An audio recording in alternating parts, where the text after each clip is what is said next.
Assalamualaikum warahmatullahi wabarakatuh. Nama saya Molvi Arazi Wibisono.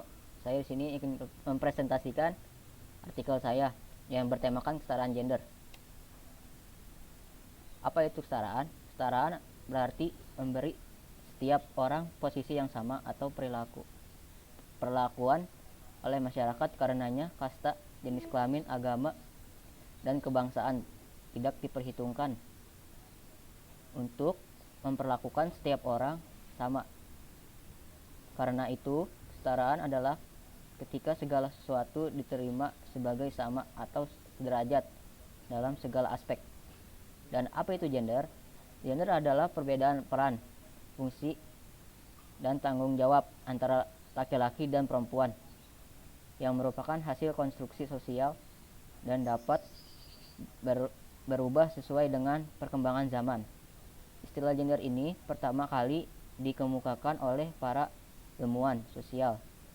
Mereka bermaksud untuk menjelaskan perbedaan laki-laki dan perempuan yang mempunyai sifat bawaan ciptaan Tuhan dan bentukan budaya sosial. Banyak orang mengartikan atau mencampuri ciri-ciri manusia yang bersifat kodrati dengan non kodrati yang bisa berubah dan diubah sepanjang zaman. Perbedaan gender ini pun menjelaskan orang berpikir kembali tentang peran mereka yang sudah melekat baik pada laki-laki maupun perempuan.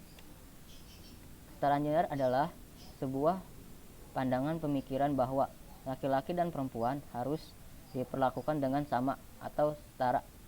Contoh 3 kesetaraan gender di masyarakat yaitu kebebasan laki-laki dan perempuan mendapatkan pendidikan sebebas-bebasnya atau setinggi-tingginya. Tidak ada perlakuan berbeda dalam dunia pekerjaan. Kesetaraan gender sesungguhnya dapat diartikan sebagai kaum perempuan mendapatkan kesempatan yang sama dengan kaum laki-laki, tentu saja tidak didasarkan menurut jenis kelaminnya. Kesempatan dan hak yang didapat oleh kaum perempuan haruslah sama. Tidak ada istilah mengkotak-kotakan pekerjaan, kedudukan, maupun perlakuan berdasarkan jenis kelamin. Dengan adanya kesetaraan gender, diharapkan kaum laki-laki dan perempuan berhak menikmati statusnya yang sama serta sama-sama memiliki kesempatan yang luas untuk memaksimalkan potensi sebagai hak asasinya, sehingga para perempuan dapat ikut adil dalam hal pembangunan politik, ekonomi, sosial, budaya, dan dapat sama-sama menikmati hasil dari pembangunan tersebut. Jadi masalah kesetaraan gender dan pemberdayaan perempuan adalah isu kemanusiaan yang harus segera diperjuangkan agar hal-hal yang sekiranya bias gender tidak menjadi masalah yang berlarut-larut. Makna kesetaraan gender yaitu penilaian yang sama tentang persamaan dan perbedaan gender oleh masyarakat. Begitu juga dengan peran-peran yang diduduki oleh tiap gender.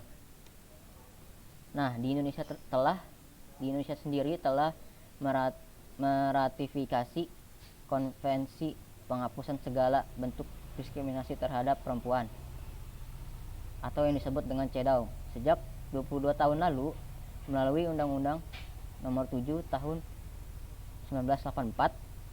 Dalam perjalanan pelaksanaan CEDAW, pemerintah Indonesia menyadari masih kuatnya diskriminasi terhadap perempuan di segala bidang pembangunan.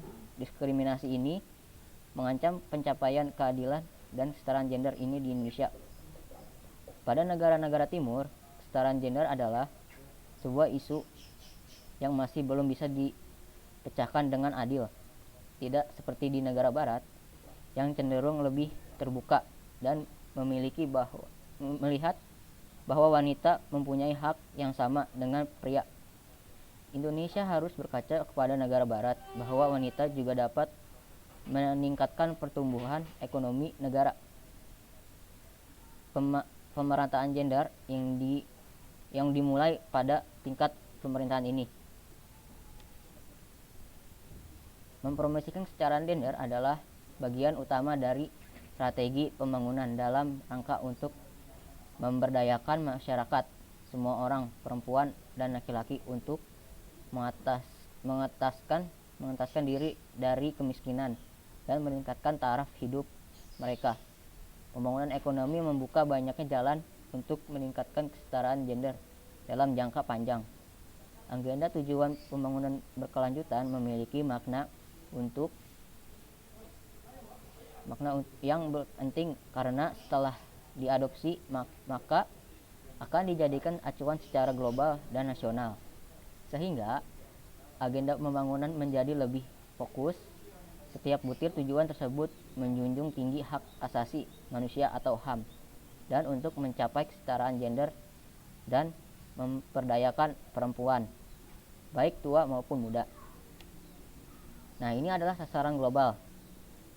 Yang pertama, mengakhiri segala bentuk diskriminasi terhadap kaum perempuan dimanapun. Kedua, menghilangkan segala bentuk kekerasan terhadap kaum perempuan di ruang publik dan pribadi, termasuk perdagangan manusia dan eksploitasi seksual, serta berbagai jenis eksploitasi lainnya. Ketiga, menghilangkan semua praktek berbahaya seperti pernikahan anak, pernikahan dini, dan paksa, serta sunat perempuan. Keempat, menjamin partisipasi penuh dan efektif dan kesempatan yang sama bagi perempuan untuk memimpin di semua tingkat pengambilan keputusan dalam kehidupan politik, ekonomi, dan masyarakat. Terakhir, menjamin akses universal terhadap kesetaraan gender, seksual, kesehatan seksual dan reproduksi, dan hak reproduksi seperti yang telah disepakati sesuai dengan Program of Action of the International Conference on Population of Development and the Beijing Platform, serta dokumen-dokumen hasil review dari konferensi tersebut. Sekian, terima kasih dari saya. Wassalamualaikum warahmatullahi wabarakatuh.